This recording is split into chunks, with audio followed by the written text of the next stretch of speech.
Two market sessions can finish with the same index return, while the crowd underneath tells a completely different story. On one day, advances dominate.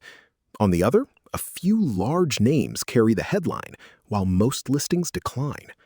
Price alone cannot show that difference. Advance and decline breadth starts with a simple count, then asks 5 different questions: direction, relative balance, persistence, proportional persistence, and magnitude. The mistake is treating those answers as interchangeable. In this family lesson, we will build the shared evidence snapshot once, then transform it into net advances, the advance decline ratio, the cumulative advance decline line, the normalized advance decline line, and the absolute breadth index.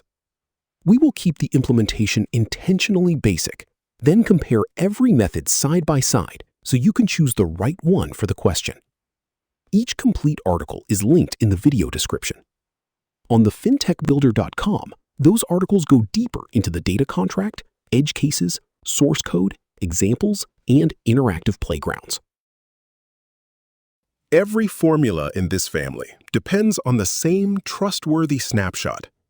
First, freeze the venue, session, comparison policy, and point-in-time listing universe. Then classify each listing as advancing, declining, unchanged, excluded, missing, or unclassified. The partition must reconcile to the universe total. Listing identity must be unique, and the chosen revision must be the latest record actually available at the decision time. Event time says when the market state occurred. Availability time says when your system could know it. Only a complete, causally eligible snapshot reaches the arithmetic. Otherwise, the honest output is incomplete, ambiguous, or unsupported, not a confident number. Start with net advances.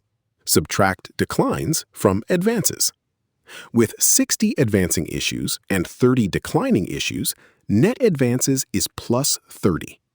Reverse the counts and it becomes minus 30. This is a signed issue count. Positive means more listings advanced, negative means more declined, and 0 can mean an active balance, not an empty market.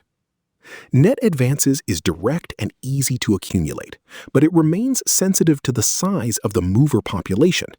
It answers how many more issues moved up than down. The advance decline ratio divides advances by declines. 60 over 30 equals 2, meaning 2 advancing issues for every declining issue. Unlike net advances, this is a relative balance. But equal ratios can hide unequal evidence. 60 over 30 and 6 over 3 both equal 2, even though the second observation may cover far less of the universe. If declines are 0, do not invent infinity or carry a prior value forward. Record the explicit no declines state. And if both advances and declines are 0, distinguish no movers from an empty universe. The ratio answers how many advancers are there per decliner. Net advances describes one session. The cumulative advance decline line adds each valid net advances value to an explicit seed in declared calendar order. Starting from 0, daily values of plus 30, minus 20, 0, plus 40, and minus 30 produce a line of 30, 10, 10, 50, and 20. Now the history has memory. If the second day is corrected from minus 20 to minus 10, every point from that day forward shifts upward by 10. You must rebuild the suffix. Changing only one plotted point breaks the recurrence. A missing session is not 0, and a methodology or universe change starts a new continuity segment. This line answers whether signed breadth has persisted through time. The normalized advance decline line changes the daily increment before accumulation. Divide net advances by all movers advances plus declines, then multiply by the declared scale. With scale 100, 70 advances and 30 declines contribute plus 40 points. 700 advances and 300 declines also contribute plus 40 points. Raw net advances changed tenfold, but proportional breadth intensity stayed the same. The daily normalized value is bounded from -100 to +100, although the cumulative path is not bounded. Equal advances and declines produce a valid zero contribution. Zero movers make the ratio undefined, so the system must follow an explicit policy and retain the diagnostic. This line answers whether proportional breadth has persisted across changing populations. The absolute breadth index takes the absolute value of net advances. Plus 30 and minus 30 both become 30. That makes ABI useful when the size of the imbalance matters more than its direction. But absolute value destroys information, so keep the signed net advances and the original counts beside it. An ABI of 0 can describe active balance, no movers, or an empty universe. The evidence state tells you which.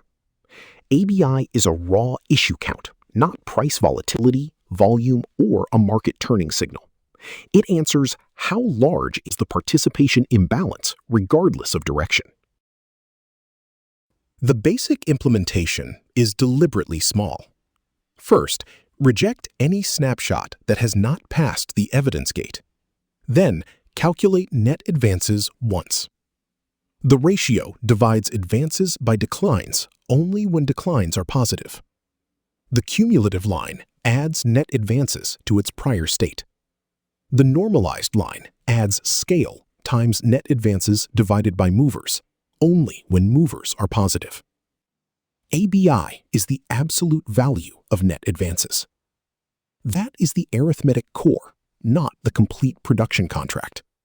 The full articles on the fintechbuilder.com provide the typed implementations, revision handling, edge cases, examples, and interactive playgrounds. Every article is linked in the video description.